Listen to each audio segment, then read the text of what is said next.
you guys introduce yourselves? Hi, I'm Victoria Alsgaard. My name is Ian Alsgaard.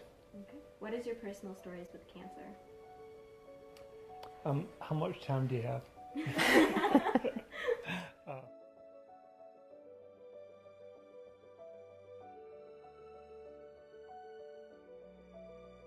New Year's Eve, he had a brain biopsy. And then the next day we got the results and we were told that he had CNS lymphoma. The fellow came in to talk to us about it and said that he had 5 years to live. And I was just beyond devastated. I had a 9-month-old baby. I had just started a new career. We had just bought a house. And my husband was going to die. The year I was born, my father was diagnosed with lymphoma in his cerebellum. Well, my dad's had cancer since before I was born. He was diagnosed in 2001. At that point, actually, while he was going through the chemo, I thought he was going to die. He was very, very sick. I even had the daddy's really sick conversation with the girls, which was, pretty tough. Do you have any specific memories during your childhood involving cancer that you remember? We had this book.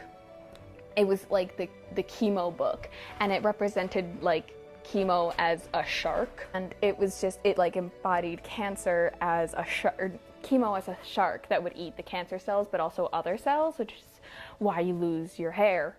And so that was like how I knew what cancer was, and I just knew that my daddy had it.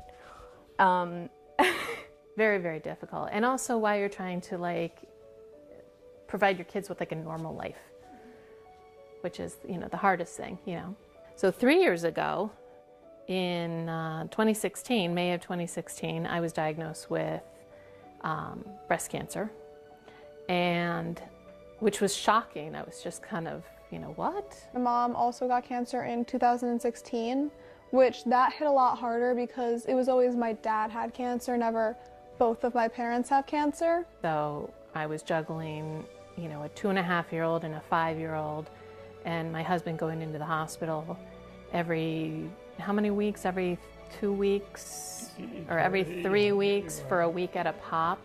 I was working part-time and he could no longer work, and we needed health benefits. I didn't have health benefits.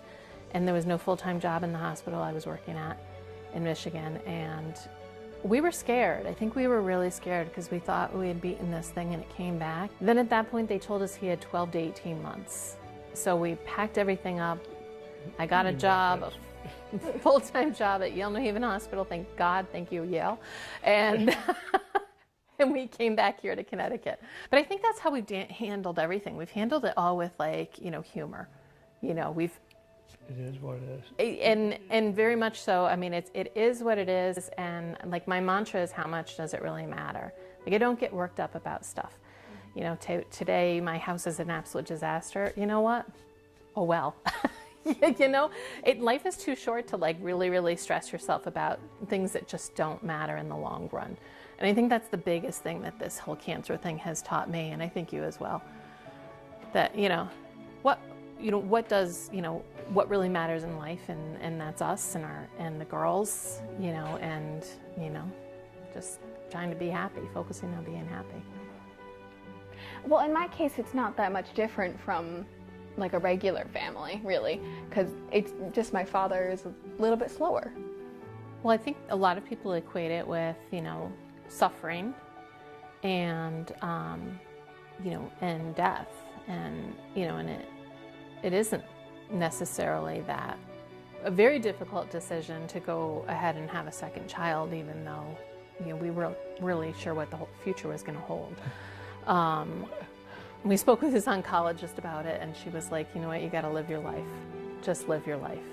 You can't put anything in the numbers, just, you have to live your life. And I had spent 5 years thinking about what I was going to do when he died. I think at that point I realized that I needed to just let it go and just live our lives. No one can control the fact that they do have cancer and that it did happen, it is what it is. I think the one thing I would say is that you just can't let it, control you. I think you have to live your life. You have to choose to live your life. An appreciation for every day. I didn't choose to win the battle. I didn't choose to have cancer. It's just the way it is. They've been raised in a household that's not normal or not the usual. I get frustrated very easily because I think I'm a stubborn person and I try to do too much. And then when I can't do it, it gets frustrating. My heart goes out to those two girls. It's like, it's not a normal situation. Some people say I'm like their hero or something. And I'm like, I don't see it that way, but I don't think it's because of anything specific that I've done that is made me do well. But they look at me, it's like, it's quite obvious. Yeah, I'm the man with the cane. I want to break down that wall of misconceptions that cancer makes you weak. It doesn't. My parents are two of the strongest people I know, and this has only made them stronger. That is. Ian is an acronym for I am non-compliant. So when they tell him that, as in he was given 5 years to live and he decided that no, I'm not. I'm going to live longer than that. I'm not going to pay attention to what they say. I do whatever the hell I want. So, yeah. It's kind of taught me that it's not a death sentence. There always is hope, even if it's just the tiniest bit. It's always there. Proud that both my parents are survivors. Was it last spring, I think it was, his doctor, said that he considers him at this point cured, which is, pretty darn amazing.